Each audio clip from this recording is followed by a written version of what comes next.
Okay, sit yourself onto a lift. Just come into a good cross-legged position.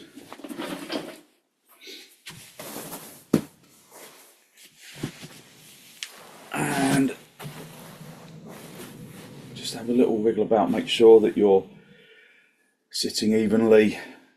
Hold onto your knees and roll onto the front edge of your seat bones. Drawing your shoulders down away from your ears. Elevate the heart area upwards. So look down at the floor, look at something that doesn't move. Just keeping your eyes still in the sockets. And focusing on long, slow, deep, deliberate inhalations and exhalations.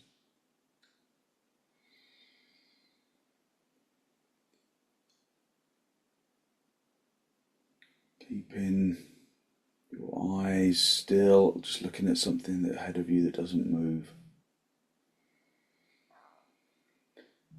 And fill your lungs from the bottom to the top, emptying them from the top to the bottom.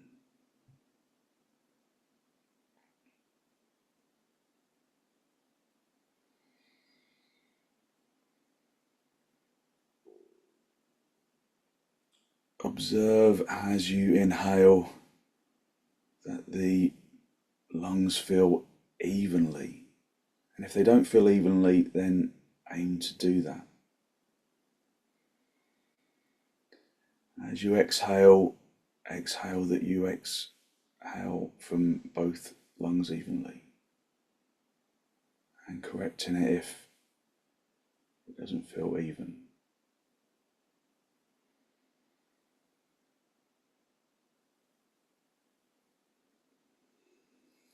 Release your knees, bring your hands into Namaste, maintaining that focus on the breath. And with an exhalation, allow your eyes to gently close.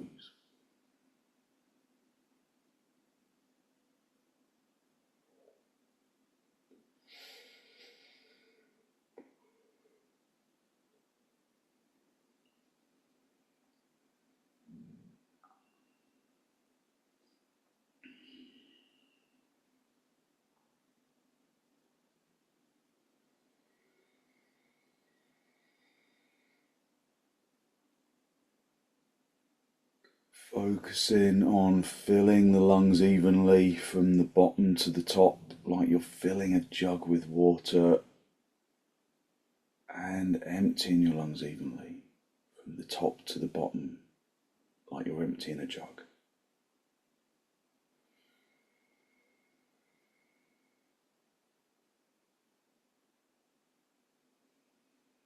So draw your attention into the feeling of the breath.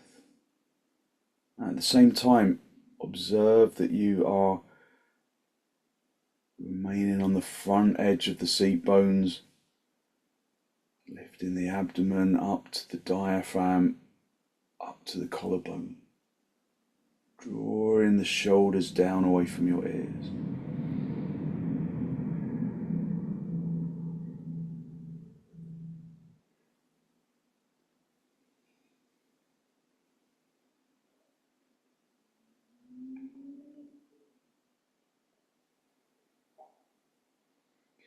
With an exhalation, draw your chin forwards and down to make contact with the chest. Lift your chest up to meet your chin. Again, drawing your shoulders down away from your ears. Spend a moment to seek to generate a genuine, heartfelt sense of gratitude for something or someone or somewhere.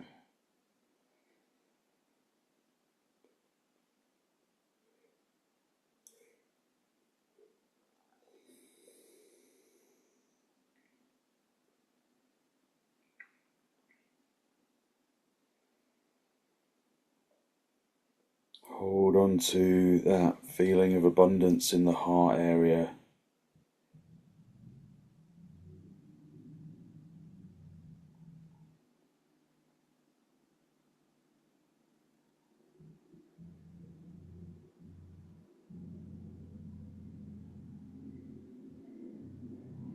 As you release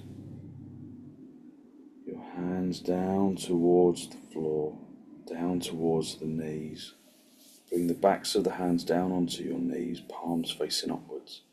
Bring the tip of the index finger together with the tip of the thumb, a gesture of wisdom,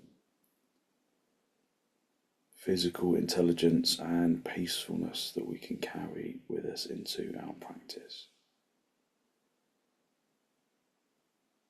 Holding on to that feeling of abundance in the heart area, raise your head upwards and allow your eyes to gently open. Hold onto your knees, lift up into the chest. So maintain that sensation of filling the lungs evenly and emptying them evenly. Take a deep inhalation. And with the exhalation, turn to the left. Drawing your abdomen across your ribs and your shoulders. Listening to the breath.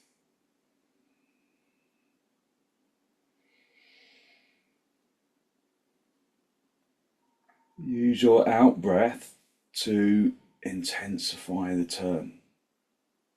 So we draw in the energy of the universe with the in-breath. And we turn with the out-breath. Observe feelings of resistance. Respect that resistance. But draw your attention also into areas of the physical body that present little or no resistance. And just acknowledge how that changes the perception of the initial resistance. So it's still there, of course, but it's not the primary focus. The focus is more universal.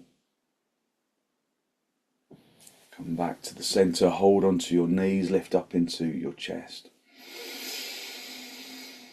Take a deep inhalation and then turn to the left. So resistance is similar to things that happen in life. And sometimes things happen in life that are all engulfing and it feels like it's the only thing you can think about. But often if you draw your attention into things that are good as well as the things that are challenging,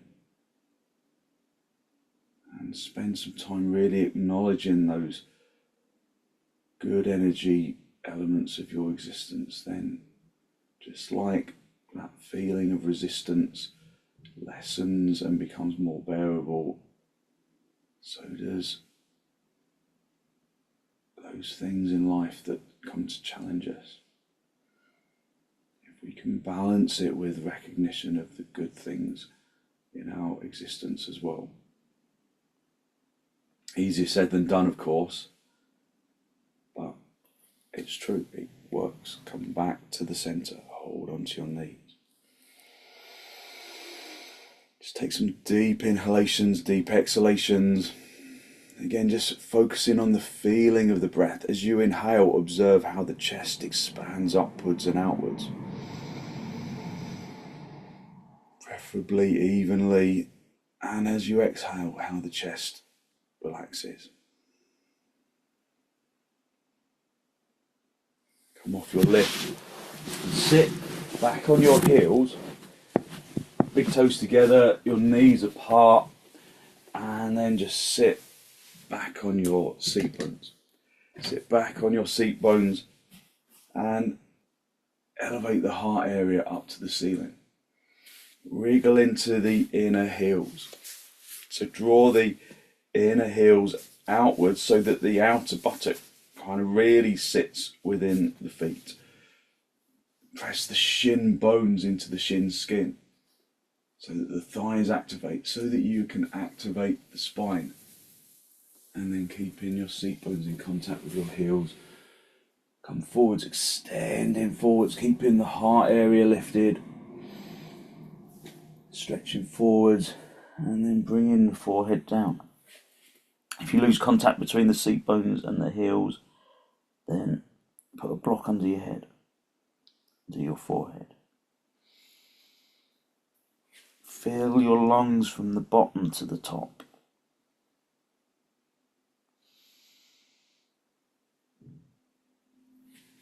Fill your lungs from the bottom to the top. Empty your lungs from the top to the bottom.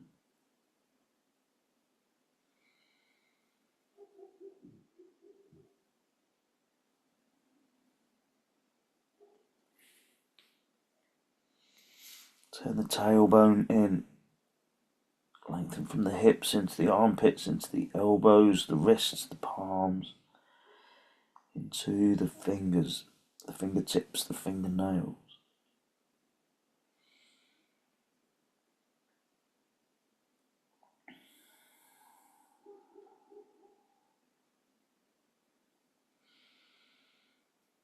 The more you turn the tailbone in, the more you open up the lower back. So try and keep the seat bones down. Push the seat bones into a block if you haven't got contact.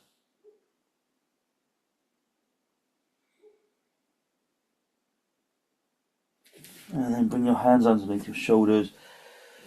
Push yourself up into a seated position and just spend a moment to observe how the physical body feels after just that simple stretch.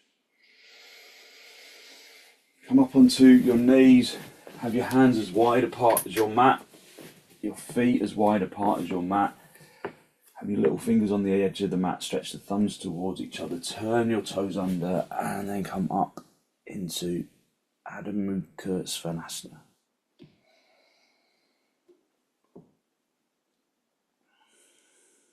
Tighten the kneecaps, lift the fronts of the thigh muscles up towards the tops of the legs, turn the fronts of your thighs inwards so that you feel the backs of your thighs broaden outwards, so that you feel your heels starting to separate. And then pick up the seat bones a little higher. Lift the seat bones up towards the ceiling, keep the palms pressing deeply into the floor.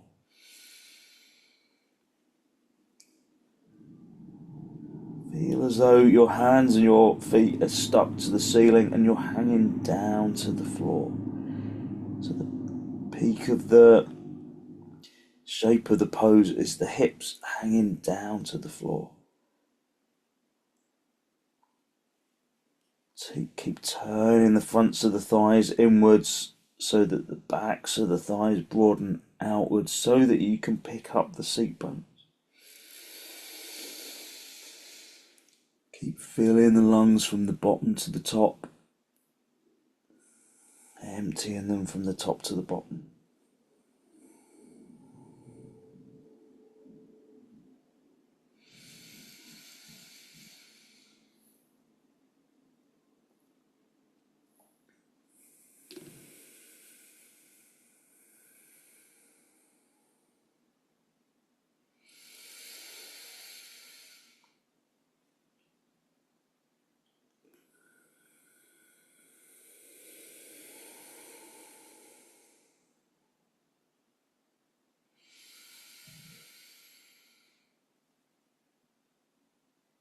Okay, step your feet forwards, come up into a standing position, get a couple of blocks for your hands if you have them. And then have your feet as wide apart as your mat. Make sure that you can feel your heels touching the edge of the mat. Make sure that you can feel the little toes touching the edge of the mat. Make sure the toes are in line with each other in front of you. Put your hands on your hips, lift up into the chest. Tighten your kneecaps. Turn the fronts of your thighs inwards. Lift the abdomen to the diaphragm, to the collarbone. Wing in the elbows towards each other, behind you, so that the shoulder blades gather together.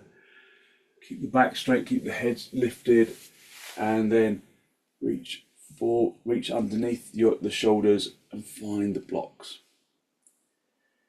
If you haven't got blocks, then you can just hold onto your knees, but work to extend the spine away from the legs. So straight legs are important. Tighten the kneecaps. It feels a bit like your legs are going to snap at first, but don't worry, they won't. That's what they're there for. Make sure you're not leaning forwards like this. Have the blocks directly underneath your shoulders. Hit the legs, the fronts of the legs through to the backs of the legs. Lift the seat bones, project the chin and the chest forwards.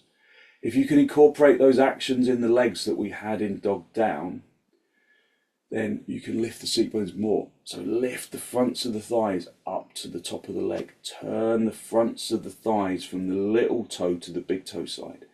So the backs of the thighs broaden outwards, and then you can pick up the seat bones a little more. Project the chest, chin and the chest forwards. If you can go down lower, then do, but not at the expense of losing extension. If you come down and you start to do this, and you've lost the pose, keep the legs straight, keep the spine extending away if you can reach down to the floor. Just observe what your body can do today, because what you could do yesterday isn't necessarily what you can do today.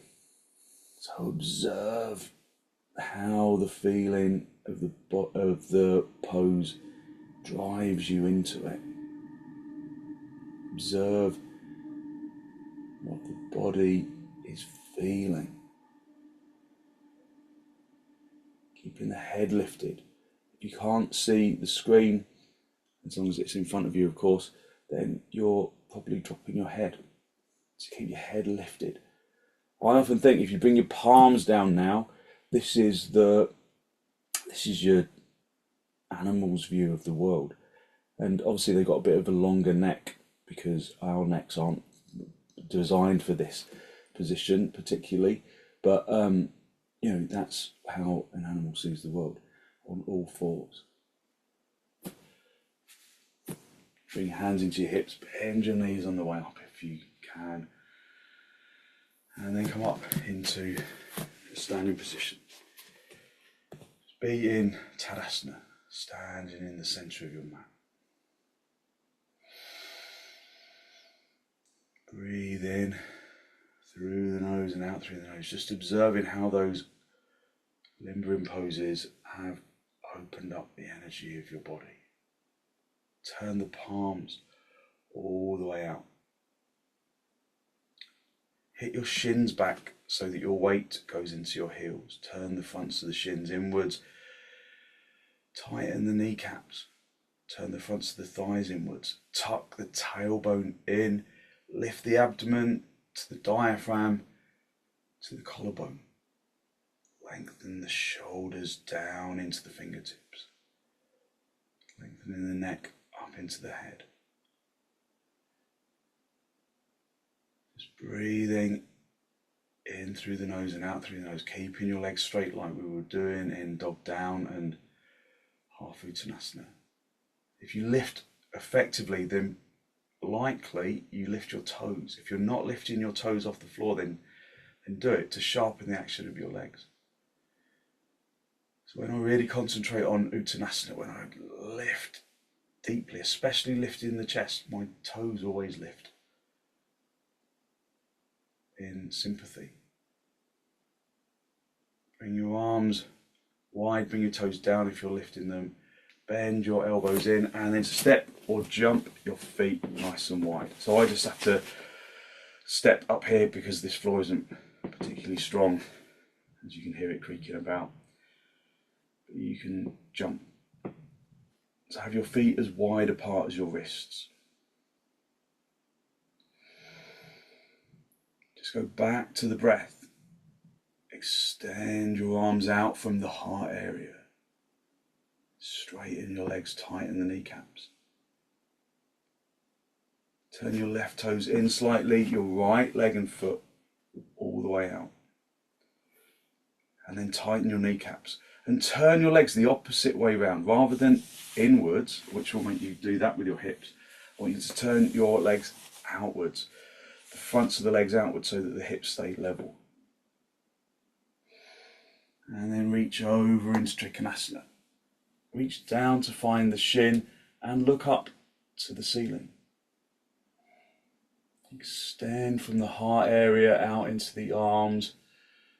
Turn those legs, especially that front leg. Turn that thigh and the shin from the big toe side to the little toe side. Squeeze the front leg buttock bone forwards. Hit the back leg towards the wall behind you. Just making sure that you've got levelness of action between the two legs. Does it become front leg centric, or can you activate that back leg? If you look up and breathe in and out through the nose, it becomes a sinus clearer. Look down. Is your head directly over your foot? If it's not, then lift the chest a little more. Squeeze the front leg buttock bone in. Hit that back leg towards the wall behind you, so that the head does come over the foot. And then look up. Reach up to the sky, come back to the center. Bring the feet parallel. Just use this center pose to just recover. Just feel the lightness of the arms if you're extending from the heart area outwards. Turn your right toes in, your left leg and foot all the way out, and then come over into trikonasana on the left. So a couple of things. If I hold you in the pose for too long, then come out of the pose. It shouldn't feel painful. There may be areas of the body that let you know that they're there. Those are just resistance, and those are good, but burning, stabbing, twisting pains, always respond to those, come out of the pose, or just try and adjust it until those sensations disappear. But you shouldn't bear those poses, those feelings. There should be a strong sensation of extension, but not of pain. There's good pain and bad pain, and we're working with good pain. It's just a deep extension. Anything more than that, and you come out of the pose. Come back to the center. Bring the feet parallel, and then step or jump your feet back together. Come back into padahastasana.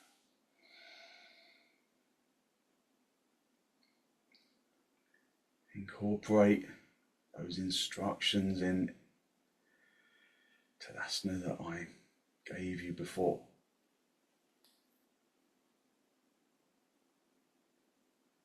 So the principal ones were tightening the kneecaps, tucking the tailbone in, drawing the belly button to the spine, lifting the abdomen to the diaphragm, heart area to the ceiling, shoulders to the floor. Feel like you're growing out of the floor, up towards the sun, like an arrow pointing to the sky. Breathing evenly into both lungs, evenly out of both lungs.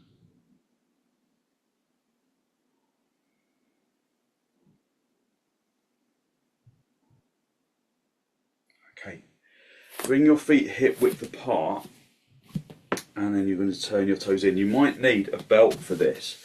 So if you know that you can't touch your toes, you'll use a belt. If you haven't got a belt, I'll give you you can just come into the pose with your hands on your hips, and then bring your hands onto the thighs.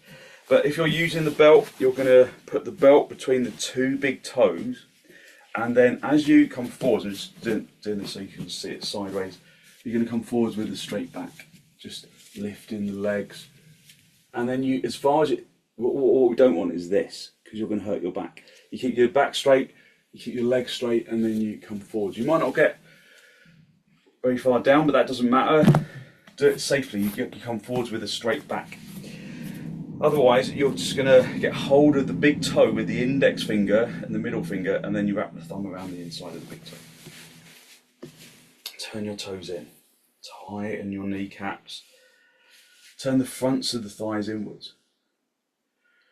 Lift the heart area upwards, wing the elbows towards each other, and then come forwards, keeping the back straight, keeping the head lifted, coming forwards. And then if you can't reach your toes but you haven't got a belt, then you can press your hands onto the shins and slide your hands down the shins, keeping the hands pushing into the shins to extend the spine. It's actually a pretty good way of coming down. And then get the index finger and the middle finger underneath the big toe. Bring the thumbs around the insides of the big toe and then lift. So this can be quite strong for your back, so use the belt if you need it, but keep the legs straight, keep the back straight. If it's too strong when you're all the way down there, then just bring your hands onto your shins like I've just shown you. If you're holding onto your big toes, have a tug of war with your big toes. Stamp the big toe into the floor. Try and rip the big toe out of the floor, like you're trying to rip a nail out of the floor. Turn the fronts of the thighs inwards like we've been doing in those standing poses, apart from trikonasana, which was the other way around. Broaden the backs of the thighs. Lift the seat bones, project the chin and the chest forwards. Keep the head lifted. Head lifted, extending the spine away from the legs, keeping the legs straight. If you can, and if your back will permit, then you can bend your elbows out to the sides, lengthening the abdomen to the diaphragm, and bring the body in. But remember, there's no competition. This is just what our bodies are telling us are capable. Don't overdo it. There's never any competition in yoga. It's just what we feel within ourselves. So we learn to listen to the physical body, and we stay at whichever stage we need to. So don't try and push yourself into the pose. Just listen to the body. Okay, just come back to the center point where you're just holding your big toes, having a tug of war with them, extending the chin and the chest forwards, release the toes, bring the hands into your hips, and then bend your knees on the way up if you need to, and then come up into standing position. Be in Tadasana. Inner edge of the feet together, lifting up into the chest. Breathe even deep inhalations and exhalations. Just observe the feeling of the physical body, the warmth that you have created on the inside. Stretch your arms forwards, interlock the fingers, turn the palms all the way out. Don't worry about cracks and pops. It's good. And raise your arms over your head. Keep turning the fronts of the thighs inwards. So every action has a reaction. And turning the fronts of the thighs inwards makes the backs of the thighs broaden outwards. Tuck the tailbone in, draw the belly button to the spine, keep those legs straight, tightened at the kneecaps. Feel as though you're hanging from a hook from the ceiling, reaching down into the feet, but at the same time lifting from the feet all the way up into the hands. Release your arms and just come back into Tadasana. So we can do padahastasana. Now this can be particularly strong for your back. So if your back's feeling it, then what you're going to do instead is half uttanasana, where you bring your hands onto like a tabletop or the back of a chair or a windowsill, and then you press your hands firmly onto the lift, and then you hit the legs away, keep those legs activating like we've been doing in all of the poses, and then you lengthen it away. So you really extend into the side ribs. Padahastasana is a step beyond padangusthasana, coming forwards, hinging at the hips, keeping the head lifted, keeping the legs straight, and then you post the hands, the backs of the hands onto the floor, the palms of the hands come in line with the feet, or the palms of the hands in contact with the soles of the feet. And then keeping the legs straight and then extending forwards. So if that feels like it's too far for you, then you can do padangusthasana again, holding onto the big toes, or do the version with your hands on the lift.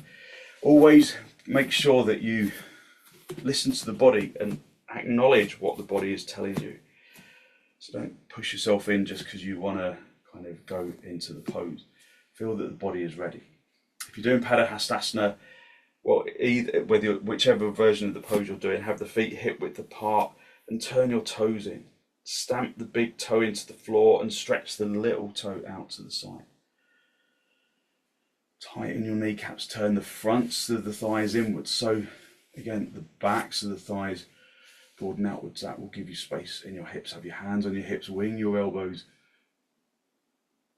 towards each other, lift up into the heart area, and then come forwards. You can come into this with your arms outstretched, but I think that is pretty strong for your back actually. This is much safer for your lower back.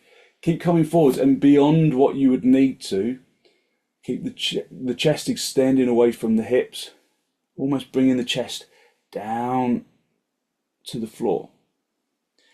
And then release your hands. Lift your toes, post the hands underneath the feet as much as you can. So preferably the back of the wrist is on the top of the wrist is on the floor.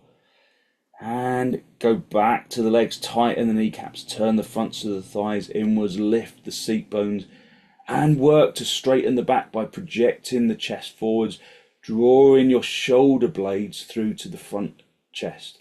Keep the head lifted.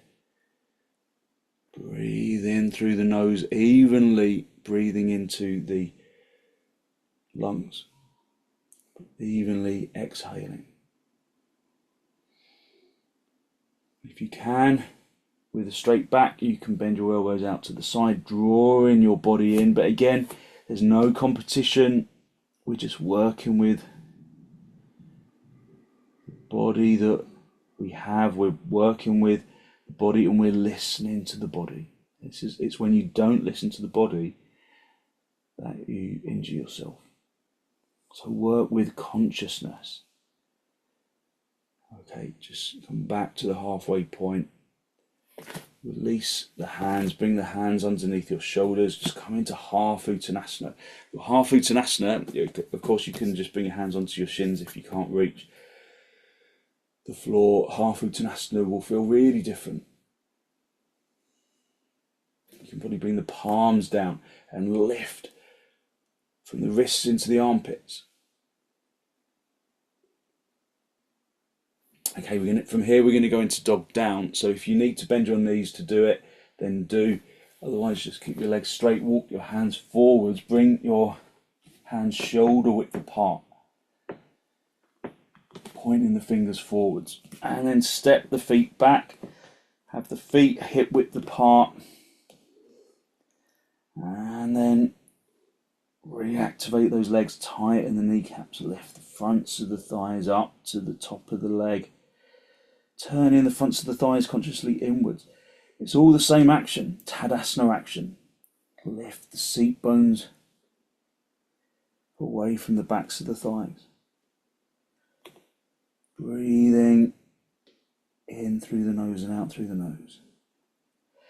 There should be firmness but no gripping. So mentally scan the body for areas of discomfort, but also for areas of overwork. Make sure that the body is working with levelness of action. So it's not just all in the arms, it's not just all in the legs, not just all in the spine, it's evenly distributed. Your action is evenly distributed throughout the physical body.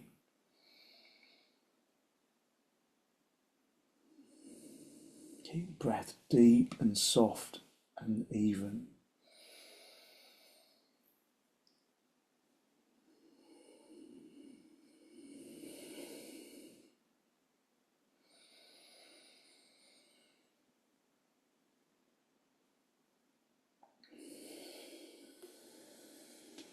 And then come down onto your knees. Sit back on your heels, have the big toes together, your knees apart. And then just observe your physical body, observe the energy that you have released through your practice so far. Just spend a few moments just to observe that energy and to use your breath to distribute it evenly if it feels uneven. Listen into the sound of the inhalation, the sound of the exhalation.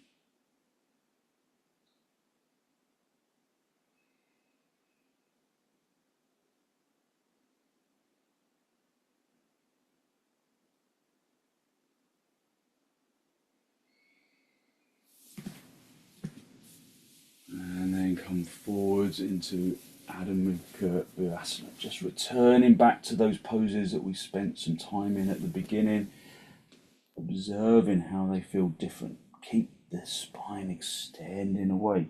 Keep the seat bones down on the heels. Keep the palms really firmly activated. Spreading into the floor. Pressing down into the floor. Pressing the air out from beneath the palm skin.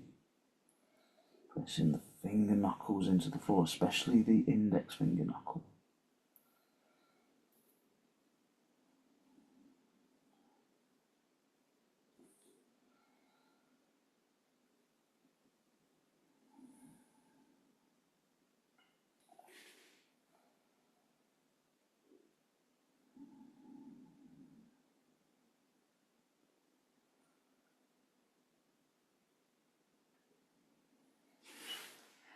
Okay, bring your hands underneath your shoulders and push yourself up into seated position. And again, just observing your energy, just observing how your energy has changed.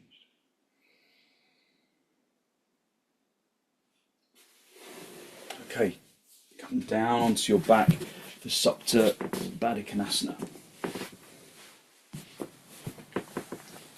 Have the feet close to the seat bones, as close to the seat bones as you can get them, and then let the knees fall apart. Keep the feet pressing together, especially at the heel. If there's discomfort in your hips, then put some blocks underneath the outsides of your thighs to support them, or cushions, or whatever you've got handy. Rest your hands on your lower ribs. And just spend a few moments listening to the sound of the breath.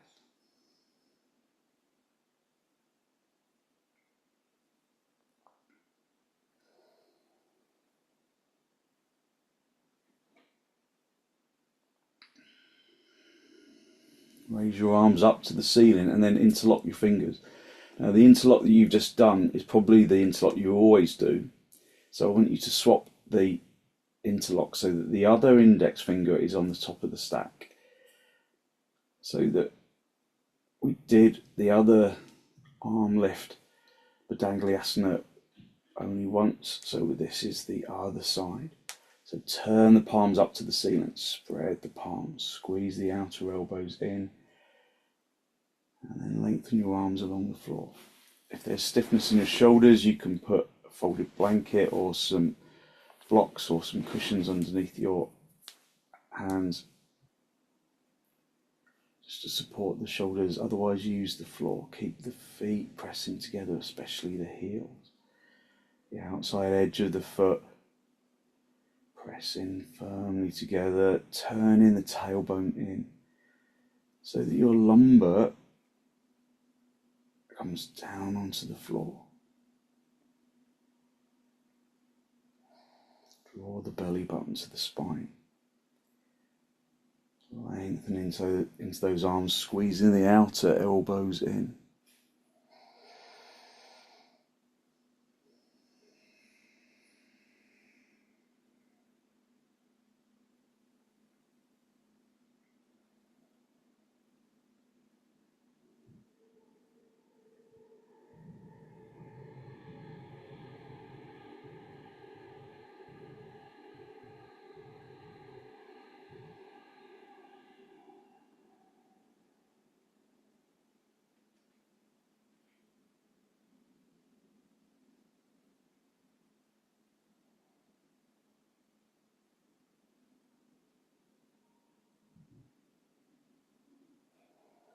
Release your arms.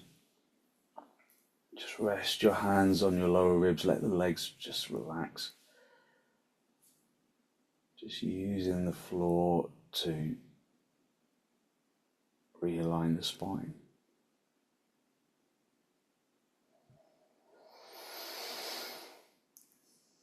What's happened with the breath? Are you breathing evenly into both lungs, or are you breathing consciously, or have you forgotten about the breath?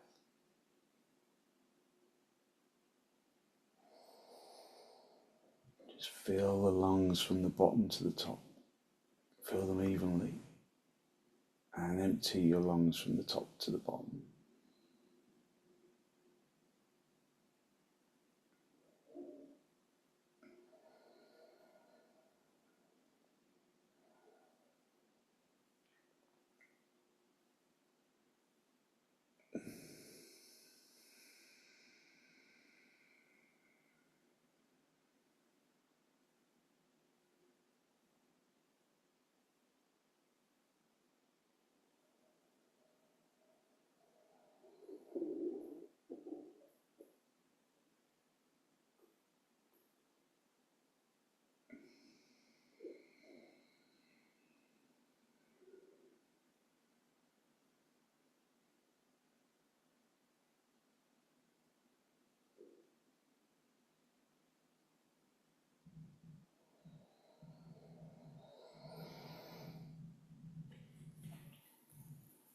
And then when you're ready, bring your knees together. Have the knees together and the feet apart for a moment, just to rest out the hips. And then draw your knees in towards your chest. Have a little rock from side to side, from top to bottom.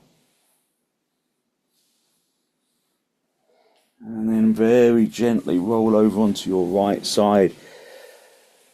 And then straighten out the top leg. Come back up into the seated position. Just come into cross legs or half padahastasana, whichever is more doable.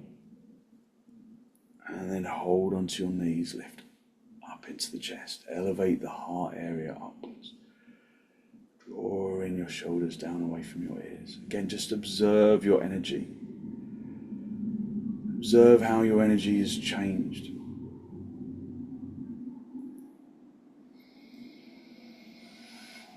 Take a deep inhalation and then turn to the right side.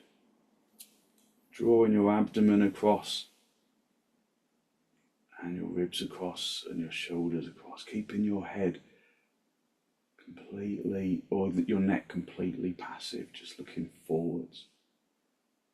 But draw the abdomen and the ribs across and the shoulders across. Observe the balance of the seat bones. Have you rolled onto the right seat bone, and has the left seat bone become lighter? If that's the case, then draw your torso directly between your two hips, so that the hips become level, they almost become light.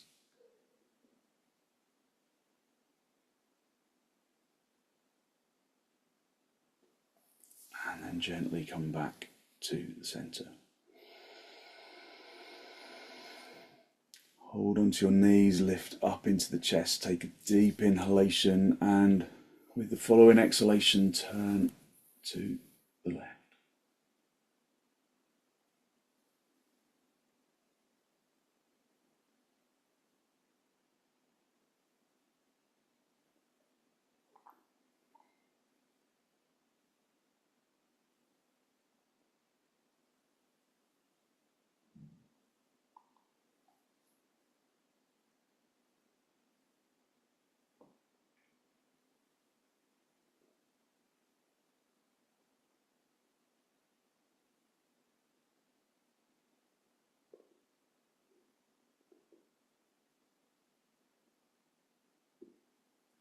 And then gently come back to the center.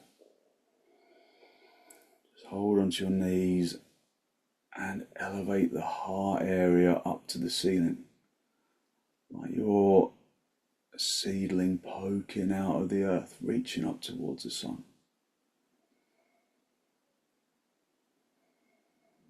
Just consciously filling the lungs evenly and emptying them evenly, filling the lungs from the bottom to the top. Emptying your lungs from the top to the bottom.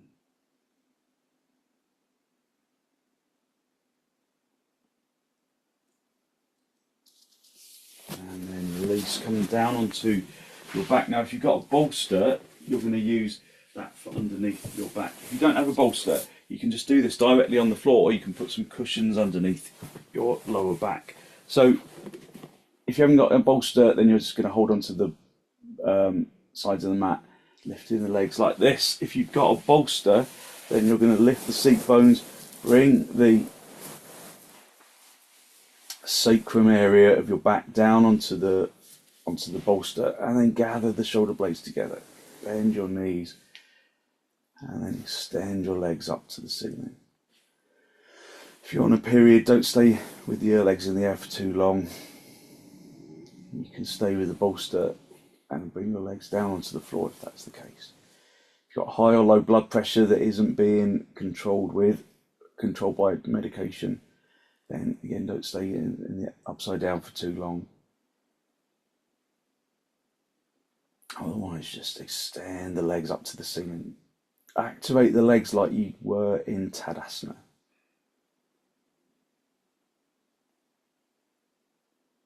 So Tadasana is that central standing pose. Think about the instructions I gave earlier and activate the legs. So I could easily just give you the list of instructions, but actually relying on remembering them is using the wisdom brain.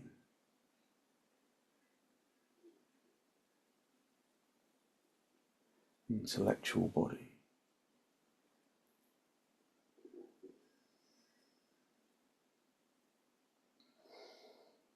Extend the legs from the hips into the heels. Tighten the kneecaps and turn the fronts of the legs inwards. Backs of the legs outwards.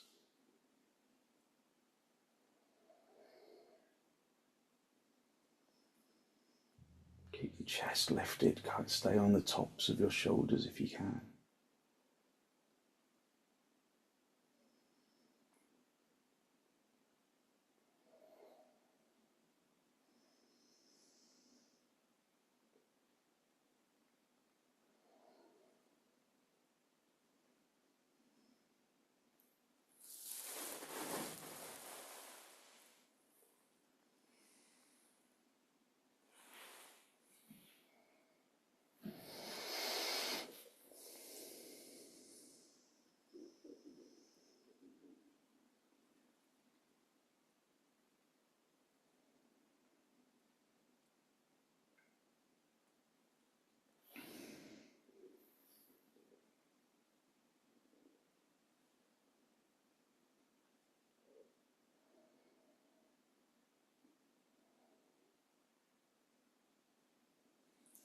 Okay, bend your knees, bring your feet back down onto the floor. If you've got the bolster, just stay with the bolster underneath your back for a moment.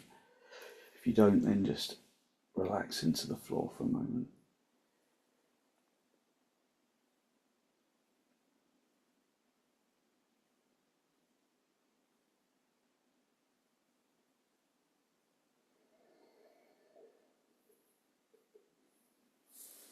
And then lift the seat bones and remove the bolster, but bring the bolster for underneath your knees. So have the bolster underneath your knees. If you haven't got a bolster, just have some cushions underneath the backs of the knees just to let them relax. Get a folded blanket for underneath your head or a cushion underneath your head, and then just allow. Make sure you're in a really good straight line. And And then allow the body to completely release into the floor.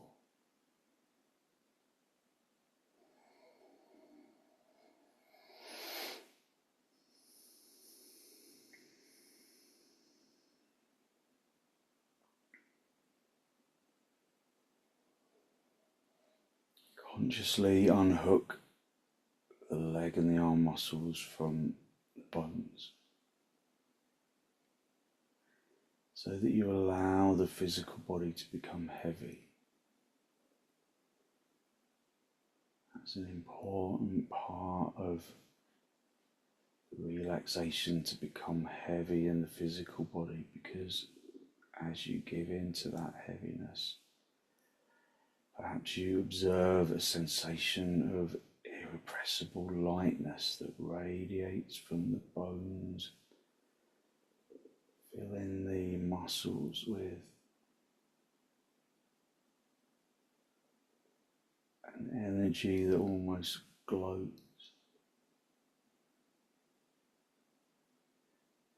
Positive energy radiating out of the muscles and into the bones and into the organs.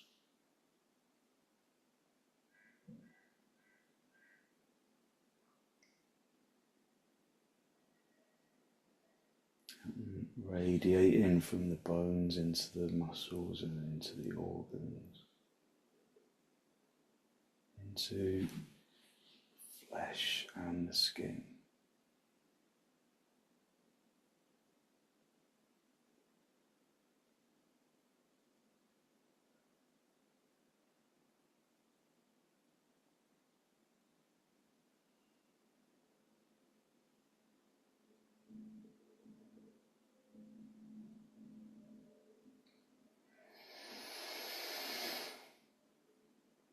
Use your in-breath and your out-breath to distribute that feeling of energetic lightness down into the legs and into the toes and into the torso and the arms and the fingertips and all the way up into the top of the head, distributing it evenly.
Just basking in that feeling of energetic lightness.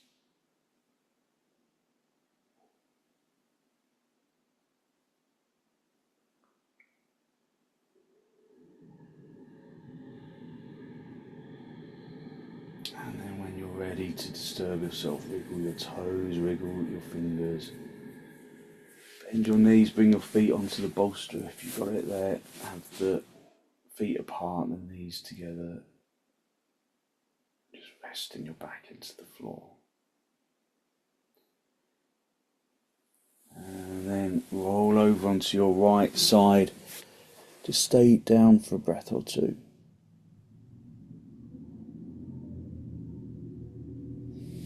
And then straighten out the top leg, come back up into a seated position. Cross legs with hands in Namaste. final spinal lift. Draw your breath in through your nose and down into the abdomen.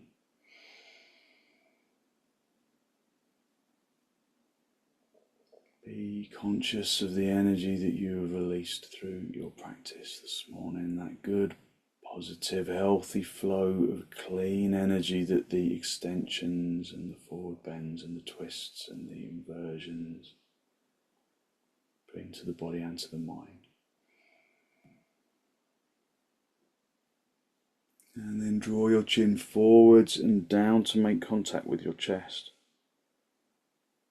Spend a moment to acknowledge the positive energy you have created inside. And then send some of that positive energy out into the world.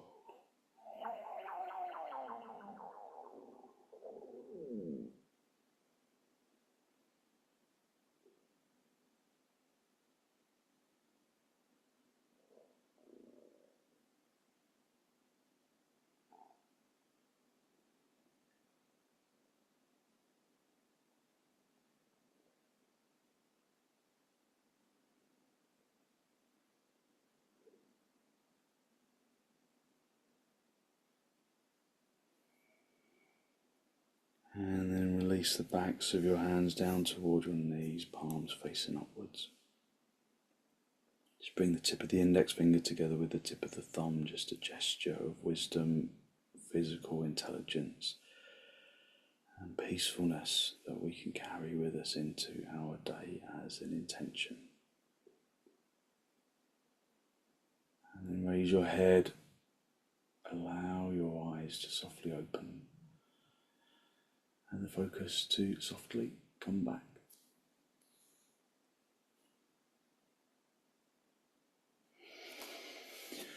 Thank you very much. So hopefully you feel like you've really given yourself a good stretch and you've opened up your energy. So you've got lots of good energy to put into your day.